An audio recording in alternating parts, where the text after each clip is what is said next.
खबर में खुश आमदेद। मैं हूं आपका होस्ट सईद काजी और मेरे साथ मेरे को होस्ट हैं जनाब मियां शाहिद साहब। और मैं आज हमें ज्वाइन किया है मारूफ तजिया निगार और बहुत एक अहम शख्सियत जनाब ज़फ़र हिलाली साहब ने, जिन्होंने अपनी ज़िंदगी जो है वो सफारतकारी के में गुजारी। उनसे हम रहनुमाई लेंगे, मगर मैं कुछ खबरें आपकी खिदमत में अर्ज़ कर दूँ, फिर स्ट्रेट जाऊँगा ज़फ़र हिलाली साहब के पास। अक़वाम मुत्तहिदा में पाकिस्तान की कामयाबी हुई है, क्या हम इसे कामयाबी से ताबीर कर सकते हैं? क्योंकि जो एंटोनियो गुटेरेस शायद उनका नाम है, मुख्तलिफ लोग मुख्तलिफ अंदाज में प्रोनाउंस करते हैं, मगर उनकी अपनी ज़बान में शायद यही है। तो उन्होंने भी कहा है कि रेस्ट्रेंट करें और ज़रा हमारे हक में ही बयान बाई एंड लार्ज लगता है। अमेरिका, रूस, बरतानिया की गैर जानबदारी का इशारा ये है कि वो समझते हैं कि पहलगाम जो है वो एक फॉल्स फ्लैग ऑपरेशन था, मगर उसके साथ कुछ और भी खबरें आ रही हैं। उधर मोदी साहब ने शहरी दिफा की मशकें शुरू कर दी हैं, और मोदी साहब क्या 1.5 बिलियन जो उसके लोग हैं उनको किस तरह वो धकेल रहे हैं जंग की जानिब अपने इक़्तिदार के लिए। और आखिर में हम बात करेंगे इजराइल ने गजा पर मुकम्मल कब्जे का ऐलान। इससे पहले ट्रंप साहब तो बता ही चुके हैं कि वहाँ हाउसिंग सोसाइटियाँ बनाएंगे। अजीब लोग हैं। मगर हिलाली साहब, I will ask you a question from a very I believe different standpoint or point of view. Hilali Saab, as a career diplomat, you have been rubbing shoulder with the greatest of these statesmen in your life. एक ruling class थी, एक दुनिया थी जिसमें आप रहे। आगा शाही साहब होते थे, एक और हमारे बड़ा सा नाम था, क्या थे, या इवन दुनिया के जो बड़े थे, निक्सन था, कैसिंजर था। We might disagree with them and we do, लेकिन क्या इस लेवल की गिरावट आपको हुक्मरान तबके में नजर आती है, जहां मोदी साहब जो है वो चाय बनाना बुरी बात नहीं है, उधर नेतन्याहू साहब को देखें, ये किस, और उधर जनाब ट्रंप साहब को देखें। What kind of stuff has taken over this world Hilali साहब, एंड व्हाट व्हाई, ये क्यों होता नजर आया है आपको? ये जनरल सवाल है और फिर पर्टिकुलर पे आएंगे। हिलाली साहब, देखिए, आपका सवाल का मैं ये जवाब दूंगा कि एक इंटरनेशनल इदारा, the international court of justice, international criminal court, ये उनका फैसला है कि Netanyahu is a genocidal man, he is a genocidal criminal. उन्होंने तो इसका अरेस्ट वारंट किया है। And as far as Modi is concerned, the United States considers him a homicidal man, he is a homicidal maniac, he has killed 2000 people, Muslims in Gujarat and was banned. उसको तो रोक दिया था उन्होंने वीजा से। अब आप आ जाएं ट्रंप पे तो उसके अपने लोग कह रहे हैं कि ये आदमी जो है, हम इसको समझते ही नहीं है। आधा अमेरिका आप देखेंगे आस्ते आस्ते will come to the conclusion कि ये इसको निकालो और जल्दी निकालो, इसलिए कि अमेरिकन डॉलर तो 10% गिर गया है इसके 3 महीने में, और भी हरकतें इसके आप देख सकते हैं। और नेतन्याहू जो genocidal, officially certified genocidal criminal है, वो कह रहा है कि ट्रंप से ज्यादा प्रो इजराइल आर्मी कोई हुआ ही नहीं है। और आज यही ट्रंप और नेतन्याहू ये क्या कर रहे हैं? ये हर रोज बच्चे औरतों को मार रहे हैं गाजा में। उनका क्या, उनसे क्या इनको थ्रेट है? और पूरी दुनिया देख रही है। तो Modi, Trump and this man Netanyahu, मेरे ख्याल में ऐसा combination of lethal, homicidal, genocidal people हमने तो देखा ही नहीं है। हिलाली साहब, जो सफारतकारी में हम अपने खित्ते की बात कर लेते हैं, सफारतकारी के मैदान में पाकिस्तान को बड़ी कामयाबियां मिली हैं। अक़वाम मुत्तहिदा की सलामती कौंसिल में भी हमारे मौक़िफ़ को तस्लीम किया गया है, और भारतीय तज्ज़ियाकार कह रहे हैं कि भारत जंग लड़े बगैर अपनी शिकस्त जो है वो खा चुका है। आप क्या समझते हैं कि भारत अभी डिठाई दिखाएगा? क्योंकि वहाँ से जो खबरें आ रही हैं वो ये आ रही हैं कि हम हमला करेंगे, हम 11 मई को हमला करेंगे, उस वक्त तक हमला कर देंगे। वहाँ शहरी दिफा की जो है वो प्रैक्टिस भी की जा रही है। ये भारत जो है ये क्या वाक़तन जंगी जुनून के उसमें पागल हो चुका है और वो हमला करेगा? सफारतकारी में तो तन्हाई का शिकार हो चुका है। देखिए, उन्होंने जो फैसला किया है पानी के बारे में, वो तो बताता ये है कि वो करेंगे। हैरानगी की बात यह है कि उन्होंने तो फैसला कर दिया कि हमारी पानी रोकने का, मगर हमारे से कोई रिएक्शन अभी तक आया नहीं है। मैं तो समझता हूं कि क्या होना चाहिए, क्योंकि हमने अपने मिसाइल जो है वो तो उस पर तजर्बे किए हैं, और क्या वो पैगाम नहीं है कि हम वो डैम उड़ा सकते हैं, हमारे मिसाइल वहां तक जा सकते हैं, उसका नाम भी हमने इंडस लॉन्च रखा है। मिसाइल डैम में मारने की क्या जरूरत है यार, उधर मारो जिधर उसका सबसे बड़ा इंपैक्ट होता है, उधर मारो जिधर ये इनके लीडर्स बैठते हैं, उधर मारो जिधर इनकी एस्टेब्लिशमेंट बैठती है।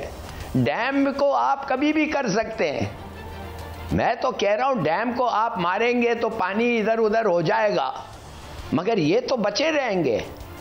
जब आपके खिलाफ मोरालिटी और लीगल हर किस्म का वायलेशन हो गया, आपका पानी सर, हमारी जो फौजें हैं वो तो तैयार खड़ी हैं, हमारा पाक बहरिया, पाक बरी अफवाज और पाक फजाइया जो है वो तैयार हैं। अगर वहां से जिसारत होती है तो हम बिल्कुल उसका जवाब देंगे और बड़ा भरपूर जवाब देंगे। ये तो पाक अफवाज भी कह चुकी हैं। आज वजीर आजम ने ISI हेडक्वार्टर का दौरा किया, वहां पर मसल्ह अफवाज के सरबराहान भी थे, वहां पर भी जो है ये बात हुई कि अगर जिसारत हुई तो हम इसका भरपूर जवाब नहीं बल्कि मुंह तोड़ जवाब देंगे। तो फिर वो मिसाइल जो है वहां लगेंगे जहां आप कह रहे हैं। अगर यार वो तो हो गई है ना, उन्होंने तो पानी रोक लिया है, और क्या चाहते हैं आप? माने आप चाहते हैं जब वो आके, जब उनकी तैयारी पक्का हो जाए, फिर वो आके, आपको पता है वो मारेंगे आपको, आप खुद कह रहे हैं उनकी तैयारी हो रही है, और उन्होंने वो ही किया जो आपने कहा कि तुम करो और हम ये करेंगे, वो कर दिया। आपने क्या किया? क्यों ठहरे हुए हो? तैयार नहीं थे? चलो तैयार नहीं थे, अब तैयार हो, 2 हफ्ते तो हो गए, तैयार हो, कब तैयार होगे?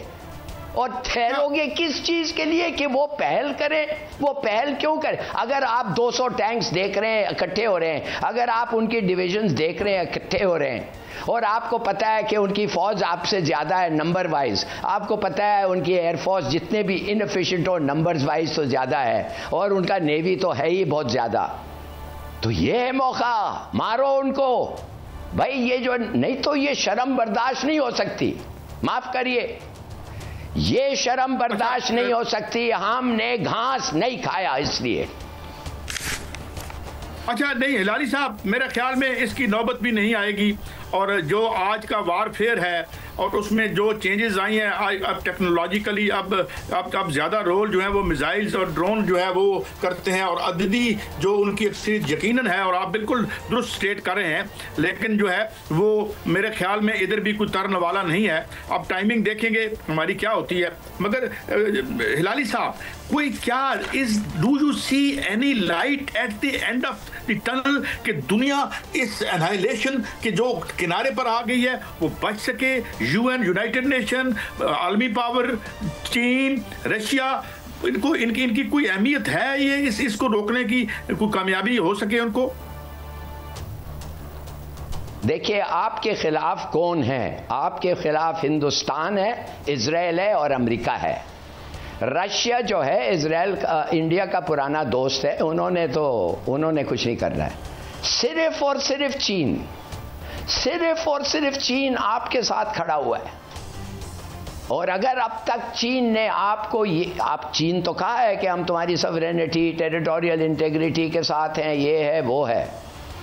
अगर कोई, हमारे लोगों को बेहतर पता है, मुझे कुछ नहीं पता है, उससे ज्यादा अगर उन्होंने कुछ नहीं कहा और किया, कहा तो छोड़ो, किया, अगर वो उससे ज्यादा नहीं हुए हैं तो ये तो एक पुराना प्लान है। मैं तो कहता हूं ये जो इंसिडेंट हुआ है ये तो इन्होंने तीनों ने मिलके किया है कि बहाना हो, इंटरनेशनल कम्युनिटी को राउज करो, मगर वो नहीं कर पाए, वो प्रूव नहीं कर पाए। अब इंडिया में भी कहा जाता है कि ये तो बकवास है, इट्स फेक, मगर फिर भी इसको डिलिबरेटली किया गया है कि उनको एक बहाना मिले। और पानी रोकने का ये बड़ा सोचा समझा हुआ काम है। अमेरिका ने उनको कहा होगा गो अहेड, ये तो आप समझते हैं सिर्फ इनका। मैं आपको बता रहा हूं, जैसे ये क्राइसिस शुरू हुआ तो इजराइल ने इंडिया को हथियार और पार्ट्स और जो भी है एक एयर ब्रिज बना दिया था बिटवीन इजराइल एंड इंडिया। उस वक्त मैंने कहा ये तो प्लान है, जैसे इसराइल, ये जो पूरा अटैक हमास का जो हुआ था, आप समझते हैं कि अब हमें पता चल रहा है कि इसराइल को पता था कि हमास वाले आ रहे हैं, उन्होंने डिलिबरेटली फेंस थोड़ा छोड़ा हुआ था, उन्होंने कहा मारवाओ 1500 लोगों को पूरा गाजा लेने के लिए। अब इनको एक मॉन्यूमेंट खड़ाएंगे इनके नाम पे और वे कहेंगे कि ये हैं the real heroes of Israel जो मारे गए हैं। ये सब बनावट है, ये सब अमेरिका, इंडिया और इसराइल। क्या ये हम सुन रहे थे कि इमरान खान का बड़ा दोस्त ये वो, क्या दोस्ती दिखाई है उनको? लेकिन सर बिल्कुल ठीक है, ये गठजोड़ तो है, लेकिन क्या गठजोड़ उनका होगा? लेकिन लड़ना तो भारत ने है और भारत की फौज जो है वो लड़ना नहीं चाहती। वहां पर जो है बगावत सा माहौल है, लोग उनका मजाक उड़ा रहे हैं भारतीय, और वहां पर यह माहौल है कि सिख जो फौजी हैं वो लड़ना नहीं चाहते। लड़ना तो भारत ने है, कैसे लड़ेंगे हमारे साथ? राफेल जो है उनके वो बिल्कुल फेल हो गए, और उसके अलावा जितने उनके टैंक्स वगैरह हैं खड़े, हमने रडार एक ऐसा बना लिया है जो 450 किलोमीटर तक उनकी निशानदेही कर सकता है, 60,000 फुट तक जो है ऊपर बुलंदी में जहाज़ों को ट्रेस कर सकता है। हमारे पास जो है अल्लाह का फजल है, बहुत बड़ी कुव्वत है। तो वो जो गठजोड़ है वो तो है, लेकिन क्या वो उन मसले से, उस जज्बे से जो कि उनके में बिल्कुल नहीं है, वो हमसे लड़ लेंगे? यार क्या आप समझते हैं 10-20 राफेल से कुछ हो सकता है? आप मुझे बताएं। ये हमारे पास उनका तो डिलीवरी आ गया है, वो JF-15 का, उनको गिरा सकता है, तो राफेल तो न्यूट्रलाइज हो गए। मगर इसने तो रुका तो नहीं, मूडी तो रुका नहीं, उसने डिलिबरेटली प्रोवोक किया है। उसको कहा गया, देखिए अमेरिका और इजराइल क्या चाहते हैं, यार तुम लड़ो चीन के साथ, मगर क्या चीन लड़ेगा? कहा तो है कि ये करेगा वो करेगा, मगर व्हाई शुड दे? माने क्या हम जाके अपने आप की जान दे देते चीन के लिए? पता नहीं, मैं तो समझता हूं बड़ा मुश्किल। तो ये कहना, देखिए ये हर वक्त हम एक चीज करते हैं। लेकिन हलाली साहब, इस वक्त हमने किसी को नहीं कहा कि हमारी मदद करें, हमने तो सिर्फ दुनिया को ये कहा है कि हमारा मौक़िफ़ जो है वो सुने। भारत झूठ बोल रहा है और उसका झूठ जो है वो साबित भी हो चुका है। मैं आपसे सवाल सर ये करना चाह रहा हूँ कि अगर ये जो मौजूदा सूरत हाल है इसने ख़त्म तो होना है, जंग होगी या इसी तरह ख़त्म होगा, ख़त्म तो होना ही होना है, इसका फॉल आउट होना है। आप इसके फॉल आउट के नतीजे में क्या देख रहे हैं कि मोदी की हुकूमत बचेगी या मोदी की हुकूमत को जाता हुआ नजर आ रही है आपको? अगर जंग हुआ तो जाएगी, अगर जंग नहीं हुआ तो उम्र भर के लिए मोदी प्राइम मिनिस्टर रहेगा हिंदुस्तान का।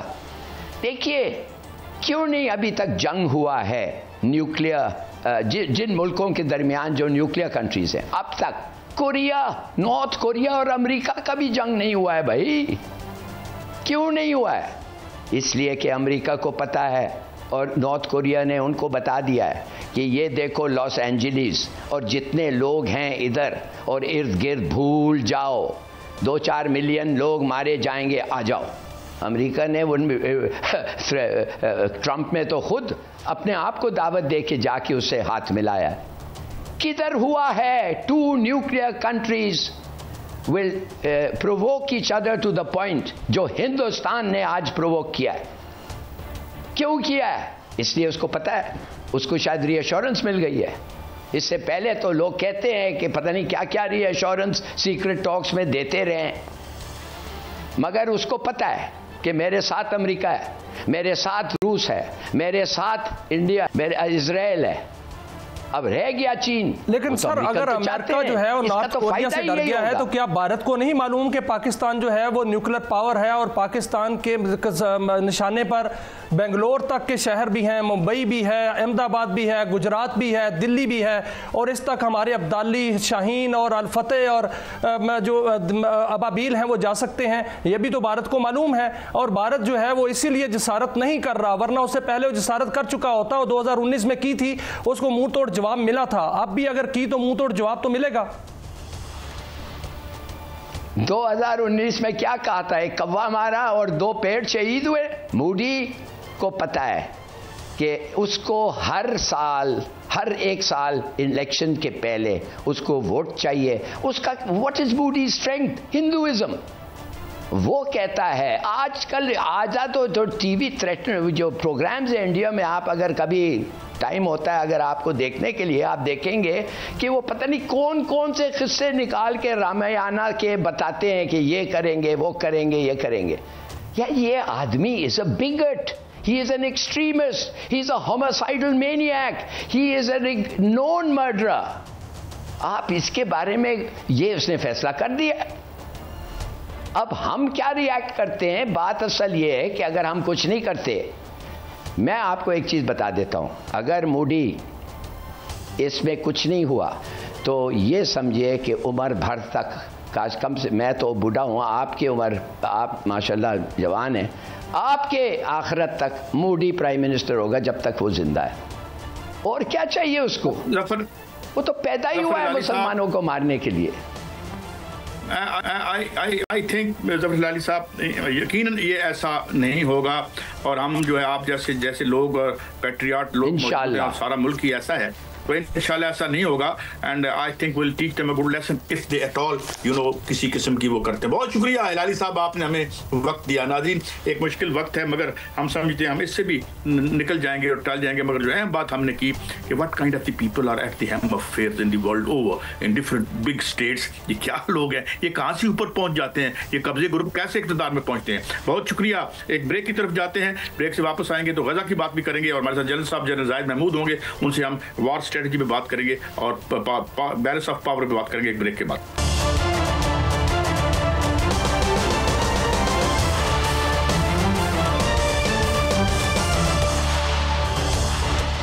वेलकम बैक नाज़रीन। अब हम अपने दूसरे सेक्शन की तरफ बढ़ते हैं, प्रोग्राम के दूसरे सेगमेंट की तरफ बढ़ते हैं, और हमें ज्वाइन किया है जनाब जनरल रिटायर्ड जाहिद महमूद साहब ने। बहुत शुक्रिया। मगर मैं कुछ जनरल साहब, जाहिर है हमारी जो प्रिपेयर्डनेस है उसके बारे में तो हमें कोई डाउट्स नहीं है, और माजी में या 2019 में या जब भी कुछ हुआ वो ब्लडी नोज लेकर ही यहाँ से गए हैं। अब ये राफेल तैयारे, क्या इस इक्वेशन को और बताया जा रहा है कि 175 तैयारे जो हैं उन्होंने सरहद के करीब कहीं पार्क कर दिए हैं, और एक मेजर ड्रिल्स उन्होंने शुरू कर दी हैं। एक तो मुझे ये बताइएगा, और दूसरा जो एक डिप्लोमेटिक लेवल पे र्यूमर्स चल रही हैं कि वो आप तरले भी कर रहे हैं कि यार एक आध स्ट्राइक्स कर लेने दें, फेस सेविंग, ये वो, क्या ये सारा सोशल मीडिया स्टफ है या देयर इज सम रियलिटी? क्योंकि माजी में भी ये बात निकली थी। मगर पहले जरा प्रिपेयर्डनेस उनकी, तैयारे सरहद के करीब, और ये जो ड्रिल्स हैं हमें कैसे देखना चाहिए इनको, जनरल साहब? जी बिस्मिल्लाहिर्रहमानिर्रहीम। काजी साहब, हमारा अनफॉर्चुनेटली ये खैर नंबर ऑफ जो एयर प्लेन्स कह रहे हैं ये तो बहुत ज़्यादा है, इतने तो उनके पास है ही नहीं जी। आई डोंट नो कि ये कैसे वहाँ पे एक हिस्टेरिया उन्होंने ज़रूर क्रिएट किया है जी। अच्छा, ये अनफॉर्चुनेटली हमारा जिस माइंड सेट के साथ पाला पड़ गया, अब ये इनका सेट पैटर्न हो गया जी। इनका आप फॉल्स फ्लैग देख लें, एक ब्लूप्रिंट निकालते हैं ऑलरेडी, एक वो मिलिट्री में हम एक टर्म यूज करते हैं जी, छापा निकाल लें जरा पुरानी एक्सरसाइज का, और वो इनके पास वो छापे पड़े हुए हैं और वो उसी को निकालते हैं। They create an environment. Qazi साहब, अभी देखिए, मैं ये कहूँगा कि पाकिस्तान को इस माइंडसेट के साथ अब आगे लेके जाना है। हमारी जनरेशन आने वालों को हमने एक उस माइंडसेट का मुकाबला करने के लिए एप्लीकेशन करनी होगी इन ऑल डोमेन्स, और मिलिट्री एक है। और अब ये सिविल डिफेंस की आपने एक्सरसाइजेस की बात की, ये करते ये हैं बड़ा स्मार्टली, और ये आप पुलवामा के बाद भी देख लीजिए और पहलगाम के बाद भी देख लीजिए कि ये एक हिस्टेरिया क्रिएट करते हैं जी, वॉर मॉन्गरिंग इतनी करते हैं, और साथ ही कश्मीर को टेररिज्म से मिलाते हैं, और उसके साथ तीसरी चीज जो करते हैं कि ये एक ना एक कोई अपना पॉलिटिकल या कोई ना कोई चीज ऐड कर देते हैं। जैसे पुलवामा के बाद 370 और 35A किया, पूरी दुनिया को ये एक वॉर को रोकने के लिए जी 2 न्यूक्लियर कंट्रीज हैं, दुनिया इन्वॉल्व हो जाती है, खासतौर पे वाशिंगटन इन्वॉल्व हो जाता है, बड़ी ताकतें इन्वॉल्व हो जाती है कि जी इवेंट को मैनेज कर किया जाता है, कि वो जो वॉर का जो इवेंट है उसको मैनेज किया जाता है। लेकिन जो मेन एस्पेक्ट है अभी 370 35A वहीं का वही रह गया, वो एक पीछे सब्सिडरी चीज बन जाती है। अब वो पॉलिटिकल एक्शन हो जाता है, और मिसिंग पीस क्या हो जाता है, ये काजी साहब, ये हम पाकिस्तान को भी बहुत गौर से इस पे काम करना होगा। कश्मीर इटसेल्फ, कश्मीरी, ये दोनों मिस हो जाते हैं। अच्छा, अब पहलगाम इन्होंने किया, पहलगाम किया, उसके साथ इन्होंने फिर वही वॉर, फिर दुनिया शुरू हो जाएगी, न्यूक्लियर कंट्रीज है सारा कुछ, और साथ ही इन्होंने वाटर मनूवर कर दिया, अभी पानी रोकना शुरू कर दिया इन्होंने। तो हम वार से डरते डरते, न्यूक्लियर वार से डरते डरते हम एक और चीज सीड कर देते हैं। तो I think Pakistan has understood this, Pakistan should understand this कि ये हो क्या रहा है हमारे साथ। अच्छा, अब वो दुनिया शामिल हो जाएगी, ईरानियन आ गए हैं, वेरी काइंड ऑफ देम, बहुत शुक्रिया, वो आए हैं, पाकिस्तान के कंसर्न्स को उन्होंने एड्रेस करने की कोशिश कर रहे हैं। उनके अपने भी कंसर्न्स हैं क्योंकि वॉर मिडिल ईस्ट में पहुंची हुई है। अगर ये दो न्यूक्लियर कंट्रीज की तरफ वॉर भी शुरू हो जाती है तो सबकी तवज्जो इधर हो जाएगी, वो इजराइल को फ्री मिल जाएगी, वो अपना एप्लीकेशन करता रहेगा ईरान के खिलाफ, दुनिया की तवज्जो जो नहीं होगी, उस जंग को कौन रोकेगा। तो अब पाकिस्तान को चाहिए क्या? वे फॉरवर्ड ये है कि हम कहें जी कि हमें अब डी एस्केलेशन की बातें ना करें, जंग करनी है तो करें। Pakistan is ready, Pakistan is balance, Pakistan is ready. और आपने अपने इंट्रो में जैसे कहा कि we will give the bloody blow, de-escalation, सालसी, ये बातें बाद में होगी। पहले तो पाकिस्तान को चाहिए इन्वेस्टिगेशन ऑफ दिस इंसिडेंट जी, 100% इन्वेस्टिगेशन। चाहे यूएन में आप जाएं, चाहे अमेरिका हो, जो भी मुल्क आपके जी we are interested in investigation. तो इन्वेस्टिगेशन से जी बात मुकम्मल करें। ये होगा कि दुनिया को पता तो चले कि ये करते क्या है जी ड्रामा। अब इस ड्रामे को, इस रोज रोज की इस चक को, इस ड्रामाबाजी को अब हमें लॉजिकल एंड तक लेके जाना है। अब पाकिस्तान को पीछे नहीं हटना चाहिए जी, पाकिस्तान शुड गो अग्रेसिवली। जिस तरह आपके मिलिट्री रिस्पॉन्स गया, इसी तरह बाकी चीजें जानी चाहिए जी। जनरल साहब, बात हो रही थी अभी राफेल की, अभी कायद साहब ने आपसे राफेल के बारे में पूछा कि राफेल जो है उन्होंने वहाँ पर सरहद पर लगा दिए हैं, उनके पास इतने हैं तो नहीं, लेकिन जब वो दुम दबाकर भागे एलओसी से, और उसके बाद हालत ये हुई है कि जो अपोजिशन है उन्होंने राफेल के मॉडल्स जो हैं उनके साथ मिर्चें और जो लेमन हैं वो बांध के दिखाए जा रहे हैं। अब क्या समझेंगे कि जो राफेल हैं त्यारे, उसके बाद नाकामी के बाद क्या जो उनकी फ़ौज की हालत है, जो एयरफोर्स की हालत है, उनके हौसले पस्त हो गए हैं या उनकी तरबियत की सलाहियत ही नहीं है कि वो त्यारे वो उड़ा सके? जी देखिए, उनको इश्यूज हैं जी, उनको सीरियस इश्यूज हैं। और ये जो 4 त्यारे भी उड़े हैं, जो हमारे पास इत्तलात हैं कि पाकिस्तान ने टेक्निकली इनको आउट ऑफ कम्युनिकेशन कर दिया था और वो बड़ी मुश्किल से लैंड कर पाए हैं जी वापस। बट एनीवेज, ये तो बातचीत हो रही है, इंफॉर्मेशन भी आ रही है। देखिए, मेरे पास एक ही इंडिकेटर है कि अगर कुछ सब खैर की खबर होती मियां शाहिद साहब, तो फिर वो अपने डिप्टी एयर चीफ को सैक ना कर रहे होते। इसका मतलब है कि there is something cooking up, जिससे वो सेटिस्फाइड नहीं है, या उनकी जो असल में अब ये जो उनकी मिलिट्री है ना जी, इसको रॉ ने और उससे ऊपर मोदी की सरकार ने अंडर कमांड कर लिया। देखिए, मिलिट्री हमेशा इंस्ट्रूमेंट ऑफ पॉलिटिकल पॉलिसी जरूर होता है, लेकिन वो पॉलिसी स्टेट्स के लिए होती है। वो इंडिया के लिए अगर हो रही होती तो फिर तो ठीक है, ये तो महाभारत की सरकार है, ये तो हिंदुत्व की पॉलिसीज है। तो फौज fully psychologically and mentally they are not into this war.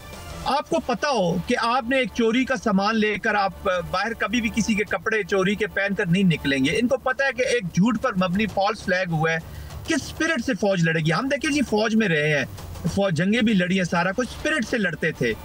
नुकसान भी हुआ है, शहादतें भी हुई हैं, जख्मी भी हुए हैं, खुद मैं जख्मी हुआ हूँ, हमें लगी भी है, मारा भी है, सारा कुछ, कोई बात नहीं। लेकिन at the end of the day ये सुकून था, या ये सुकून होता है एक सोल्जर को कि हमने कॉज के लिए लड़ाई की है। शिकस्त फतह बात की बात होती है, जिंदगी मौत बात की बात होती है, तो उनका पर्पस ही नहीं है। जनरल साहब, मैं यही आपसे गाइडेंस चाहूंगा कि ये तो होती है फौज जो है वो मुल्क के लिए लड़ती है, लेकिन जब मुल्क में मजाक बन जाए फौज, जो कि भारत में बन चुकी है, और उनके अपोजिशन के लोग जो हैं वो भी मजाक कर रहे हैं, उनके शहरी भी फौज को मजाक कर रहे हैं, तो ऐसी सूरत हाल में वो फौज और वो असला वो क्या जंग करेंगे? वो इस तरह जंग होती है? जी देखिए, कोई अपोजिशन पार्टी इनके पीछे नहीं है। इंडिया एक बड़ा मुल्क है, स्ट्रेटेजिस्ट यहाँ पे रहते हैं, अकल वाले लोग भी रहते हैं। नोबडी इज टेलिंग देम कि पाकिस्तान के साथ जंग, ये समझ रहे हैं कि हम जंग कश्मीर तक ही महदूद रखेंगे।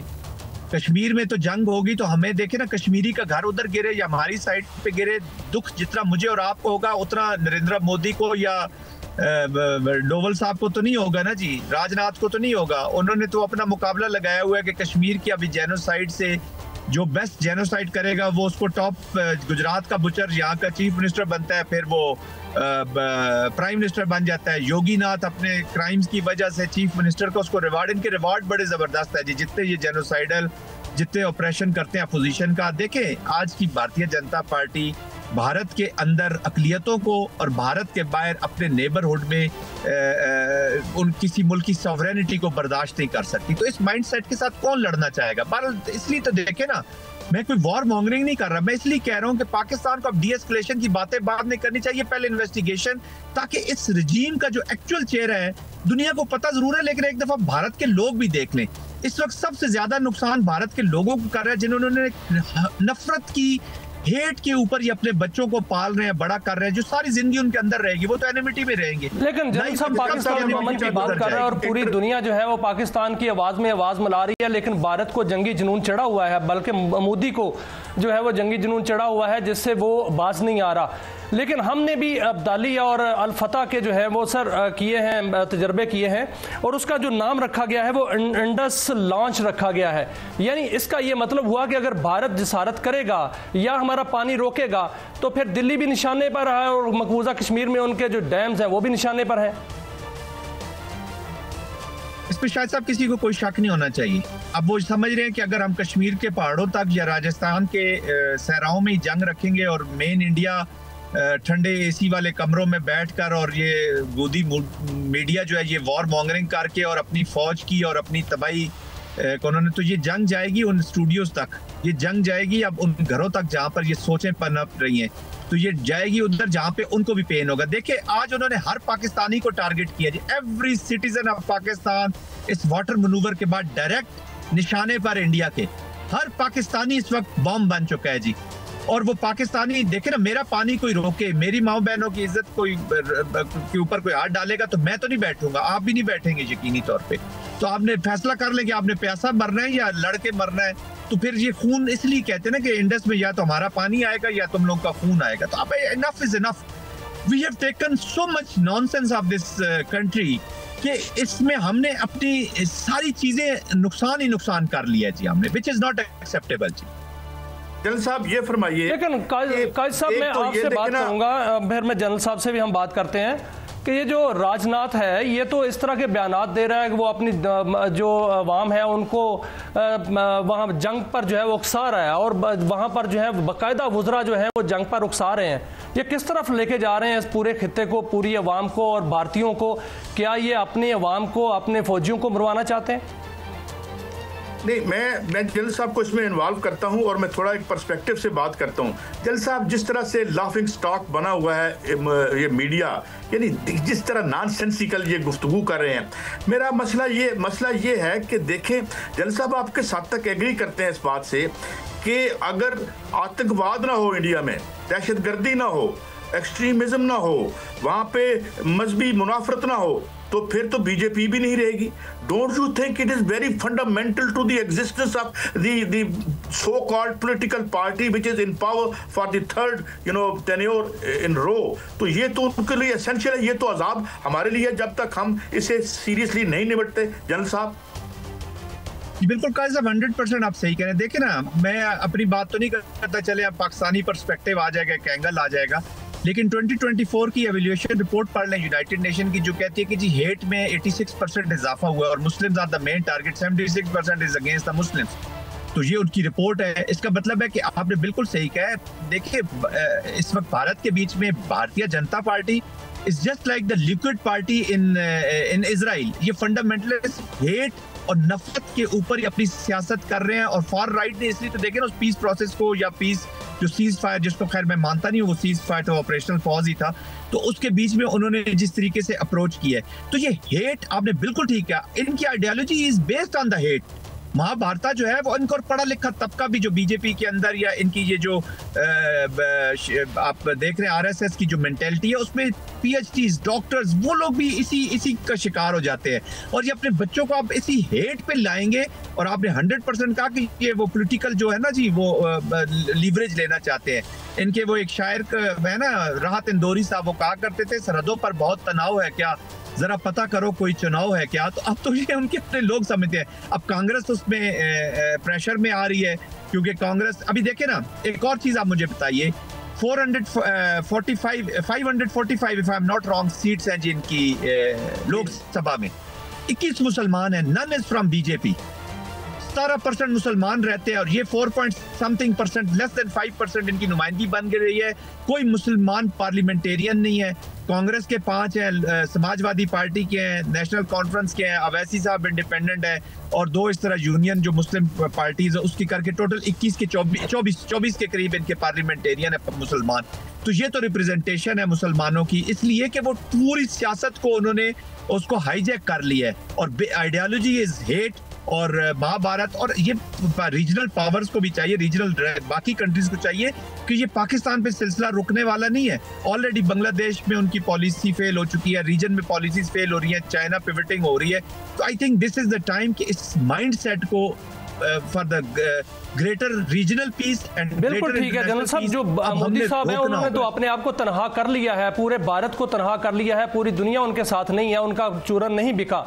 लेकिन मैं ये चाहूँगा कि एनालिसिस कीजिएगा कि पाक फिजाइया उसने तो बर्तरी हासिल कर ली, बर्री फौज ने भी बर्तरी हासिल कर ली, कल बहरी फौज ने जो पाक बहरिया है उसने भी बर्तरी हासिल कर ली। वहाँ पर दुश्मन का जहाज़ जो है वो सर्वेलेंस कर रहा था, बल्कि वो जासूसी करने की गर्ज में वहाँ पर था, तो उसको भी जो रडार पर ले लिया गया और ये पैगाम दे दिया गया कि अगर जिसारत की तो उनकी आप दोजें और उनके जो बहरी बेड़े हैं वो हमारे निशाने पर हैं। आप क्या समझते हैं कि हमारी पाक बहरिया जो है वो हरदम तैयार है वहां पर, अगर वहां जिसारत हुई तो कैसा जवाब मिलेगा? यहाँ पाकिस्तान की बहरी बरी और तीनों अफवाज जो है अल्हम्दुलिल्लाह, और सबसे बड़ी बात यह कि जी पाकिस्तान की अवाम बिल्कुल मेंटली तैयार हो गए जी, वो खड़े हो गए अपनी आर्म्ड फोर्सेस के पीछे, और जब नेशन की विल शामिल हो जाए तो फिर आपकी कैपेसिटी कैपेबिलिटी वैसी एनहांस हो जाती है। अल्हम्दुलिल्लाह पाकिस्तान बैलेंस है जी, पाकिस्तान कुड प्रो को प्लस जवाब देगा। अब आपने बहरी फौज की बात की है तो अल्हम्दुलिल्लाह इन्होंने अभी भी मॉनिटर किया। आपको याद होगा कुछ साल पहले इन्होंने इनकी एक सबमरीन पिक कर ली थी, जिसमें शॉक उनको लग गया था कि इन्होंने कैसे पिक की है, उस वक्त भी ये पुलवामा के बाद जी और उन दिनों में। तो जब वो पिक हो गई जाती है तो इसका मतलब है कि यू आर वल्नरेबल, और बहुत वल्नरेबल रहे हैं। और अल्हम्दुलिल्लाह कोई ऐसी बात नहीं है कि हमारी एक फोर्स कम है या दूसरी, और फोर्स से ज्यादा जब नेशन तैयार हो जाती है ना मियां शाहिद साहब, तो फिर हमने जंगें लड़ी हुई हैं जी, हमें एग्जैक्ट पता है कि जब आपको सपोर्ट आ जाती है आपकी आवाम की तो फिर देयर इज नो स्टॉपिंग। फिर हमने 80 साल से अभी देखिए कि मुल्क के खिलाफ तैयारी की है, उधर हमने एक रहनुमाई कीजिएगा। एक क्योंकि आप जनरल हैं और मिलिट्री स्ट्रेटजी आपसे बेहतर कौन समझ सकेगा। ये जो मिसाइल आए हैं, हाइपरसोनिक आया है, इन्होंने अददी बर्तरी को क्या ऑफसेट नहीं कर दिया? यानी अब यमन बैठ के वहाँ पे उनका नाक में दम करके उसने इजराइल का रखा हुआ है, और जब से ये मिसाइल्स आए हैं और ये जो वारफेयर है इसमें जो अददी जो अक्सरियत है, ये अब क्या ये इतनी मैटर करती है in the face of all these new weaponry जो आई है इसमें? Weaponry and professionalism of the armed forces and the people of the country, ये बहुत ज्यादा मैटर करते हैं जी, इन अ वे कि आप देखें ना, वेपनरी इन अ वे के नंबर इसलिए मैटर नहीं करता, वरना वाशिंगटन की जो एप्लीकेशन है 20 सालों की अफगानिस्तान में, वो इनिशिएट तो वाशिंगटन ने किया with all their might and हर चीज के साथ, उनसे बड़ी माइट तो कोई, और उसका एंड ऑफ द वॉर किसने लिखा? पगड़ी पहने वाले तालिबानों ने।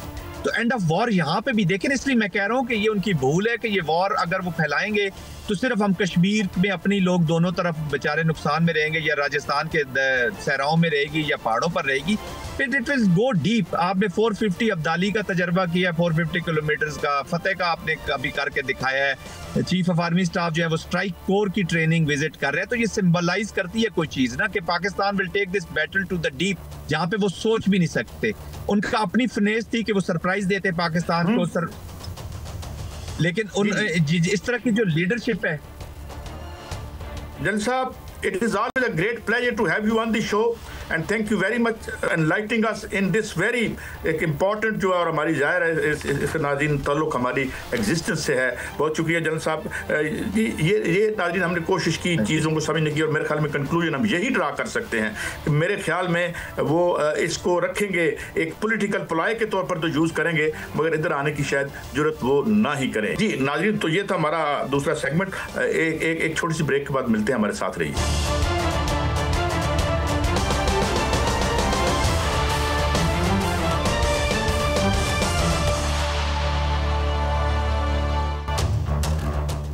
वेलकम बैक नाज़रीन।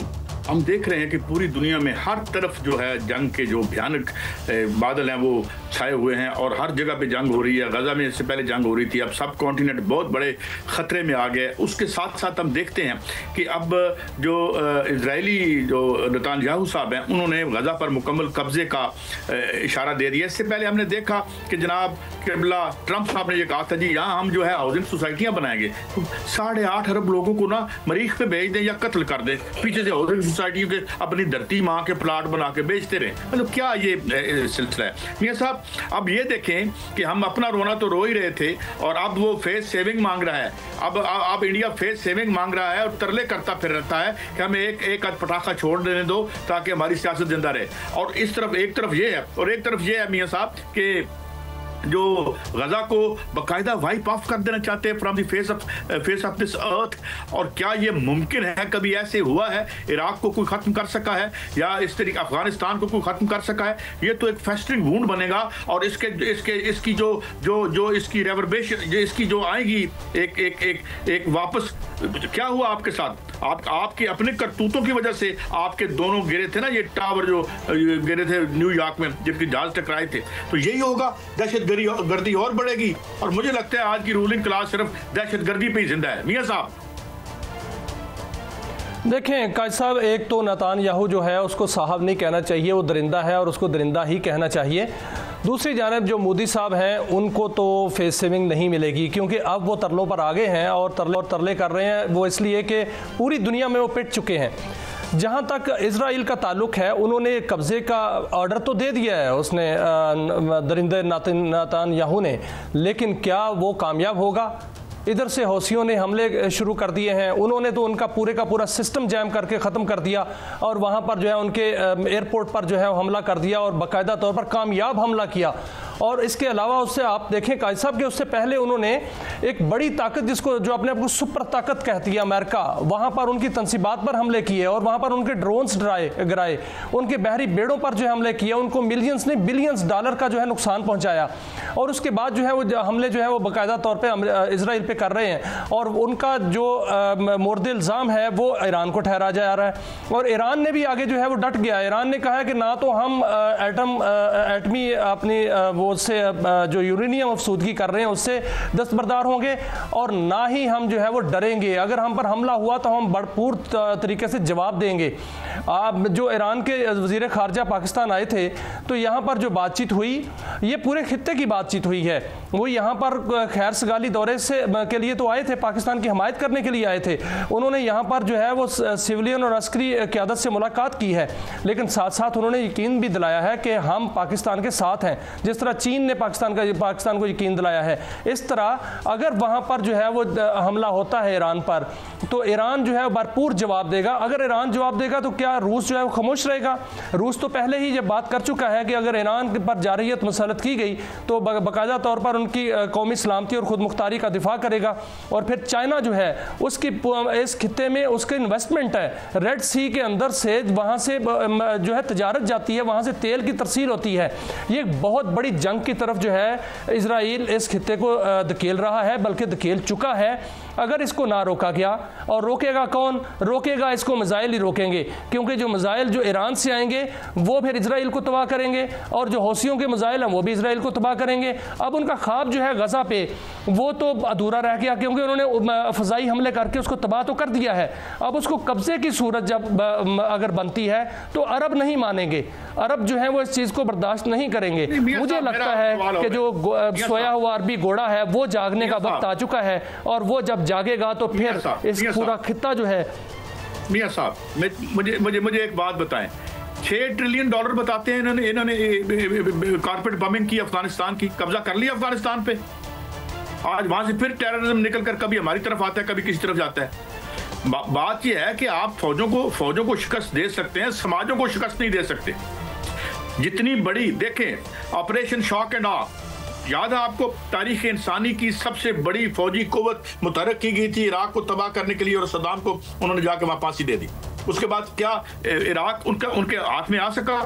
वो टेररिज्म का हब बन गया, वहां पे मुख्तलिफ आ गई। अच्छा, फिर लिबिया को देखें, क्या मिला आपको? यानी आप हर जगह पे दुनिया को जहां पे आपके इक़्तिदार नहीं है उसको एक खंडर बना देना चाहते हैं।